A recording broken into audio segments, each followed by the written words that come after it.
I told myself I wasn't going to do this anymore. No more reaction streaming, but I have to. I'm so irate. I watched the desal drought water report from City Council's Tuesday meeting. I watched it yesterday, and I was mad yesterday. And my family and I are getting ready to go to the beach, and so I'm prepping and was watching the meeting again, just trying to make sure that I understand what they're saying. And I'm just as mad as I was yesterday. You know, we're in drought restrictions. They're going to fine households $500 if they're using their water outside of their designated time. Don't get me wrong. I 100% support conservation. If you read the 2019 water conservation report that the city produced, they actually said that if we had a robust conservation plan, we could meet the needs of our population growth and our business sector for the next 50 years if we just had a good conservation plan in place. But the city keeps making stupid choices, right? They keep giving our water away. They've told heavy industry that they don't have to curtail. And now we're looking at stage 2 water restrictions early.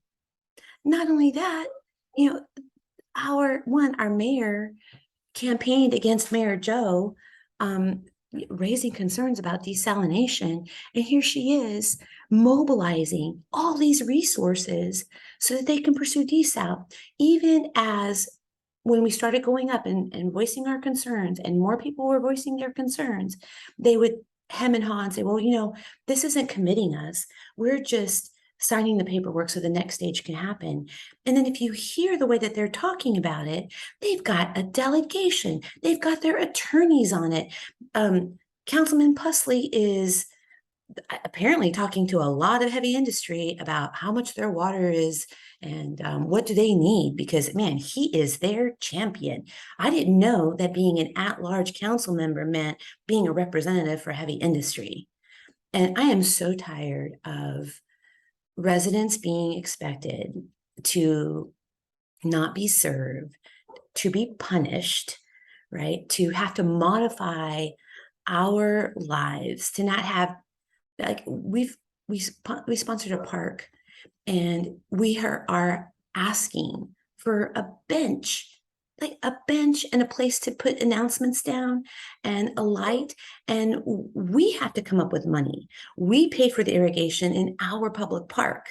We do the maintenance in our public park, which again, we're trying to build community, but like there are basic things that our parks don't have because really the city doesn't care about people and the elected officials don't care about people. They organize and mobilize their resources for heavy industry. But when it comes to meeting the needs of the people, well, that's secondary, right? I mean, and they said it themselves. Last year, there were 3 to 5 water breaks per day. Now we're looking at 20 to 25. It's the drought, but it's also the lack of maintenance and attention to the upkeep of our infrastructure. They are doing everything on the cheap in our community. And we have to pay over and over and over again. And I'm just tired of having a city council that doesn't do anything for us except make our lives more difficult. This place could be so amazing, and they just squander it. They squander our resources. They squander the people. They are punitive towards us while bending over backwards for industry. I mean, we have neglected our wastewater infrastructure so much, and we didn't do our job to keep it up, that we've got Caca water, right? We've got issues with the Bay, and the EPA had to sue us. We still don't have the towers online that we were supposed to have. I mean, it has been 12 or 14 years. Guys, we don't need to live like this. I'm just so immensely frustrated. We deserve better. I'm going to stop because I need I need to make some sandwiches so that we can go to the beach and enjoy the beach while it's still beautiful. Because if these people have it their way, our elected officials in the port, I mean, that's going to be a dead bay. And I, I'm going to try really hard. Our group's trying really hard to keep that from happening, but yeah, I'm going to go enjoy it while I can. All right. Have a good Sunday, guys.